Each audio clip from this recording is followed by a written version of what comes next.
Hello everyone, welcome you all in Ambition. This is episode 37 of Legal News and Update series.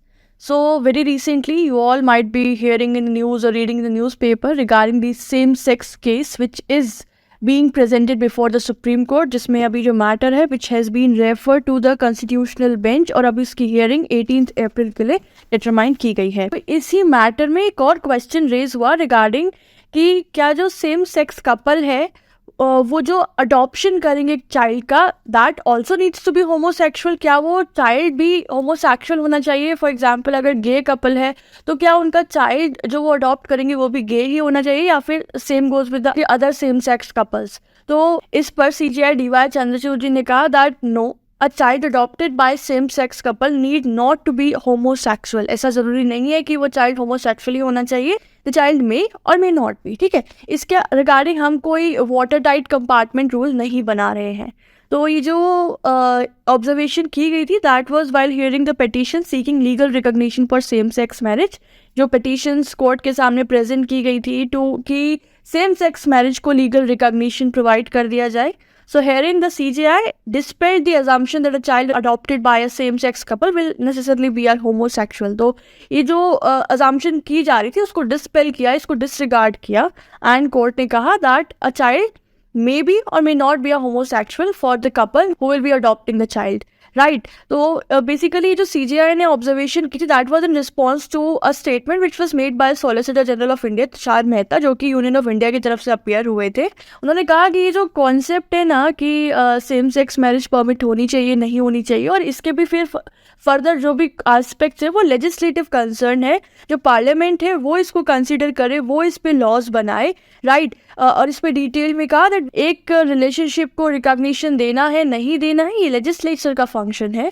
The law making body has to make the laws, has to make the provisions regarding the same and that is for more than one reasons. For example, the moment the grant of marriage is recognized between two persons of same sex, the question will be that of adoption. कि for example अगर हम आज same sex marriage को permit कर रहे हैं, उसको recognition देते हैं, तो फिर उसके आगे के कॉन्सेप्ट के ऊपर फिर अगेन क्वेश्चन उठेगा. Then the next very question comes about the adoption.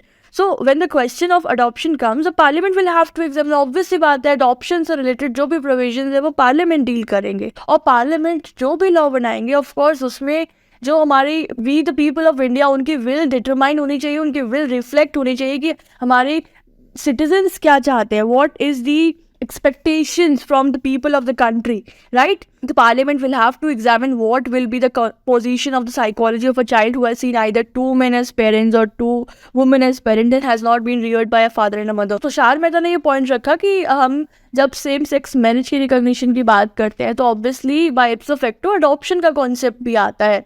और जब अडॉप्शन का कॉन्सेप्ट आएगा आप सोचो कि उस बच्चे का साइक क्या होगा जिसके दोनों ही पेरेंट्स सेम सेक्स के हैं, आइदर बोथ आर फादर और आइदर बोथ आर मदर.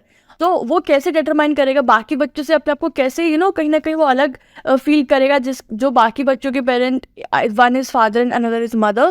तो these are the issues the parliament will have to debate. इस पर चर्चा होनी चाहिए, इस पर डिबेट्स होनी चाहिए and parliament need to think upon whether in view of societal ethos. बहुत सारे फैक्टर्स को देखा जाए, सोसाइटी क्या चाहती है, पीपल ऑफ इंडिया का एक कॉमन पर्सपेक्टिव क्या है, आसपास के रेलेवेंट फैक्टर्स क्या है, कि क्या इस तरह का इंस्टीट्यूशन हमारे मैरिज के कंटेक्स्ट में, अडॉप्शन के कंटेक्स्ट में ये रिकॉग्निशन करना चाहिए नहीं करना चाहिए. तो ये सब कॉन्सेप्ट जो है, ये सब जो भी पॉइंट्स थे ये तुषार मेहता ने रखे थे कोर्ट के सामने. So to this CJI DY Chandrachud remarked that Mr. Solicitor, the adopted child of a lesbian couple or of a gay couple does not necessarily have to be a lesbian only. The child may or may not be. Right. So इस brief hearing के बाद bench ने refer कर दी petition को to the constitutional bench for hearing and now the hearing will be on 18th April.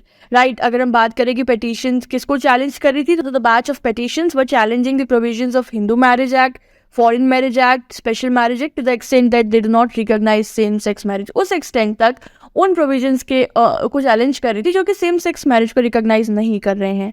And ये जो issue है सेम सेक्स मैरिज के कंटेक्स्ट का, इस मैटर को CJI DY चंद्रचूड़ जी ने हाई कोर्ट में जो पिटिशन पेंडिंग थी उनको ट्रांसफ़र किया था to the supreme court. Right. और इस केस का टाइटल है Supriyo versus union of India और इसका क्रक्स मैंने बता दिया, wherein the CJI held that child which is adopted by a same sex couple need not necessarily be a homosexual one. Right. So this was all about this particular segment. I hope the legal news and update has been clear. For more such informative video, do not forget to subscribe to our channel. Thank you so much. Have a good day.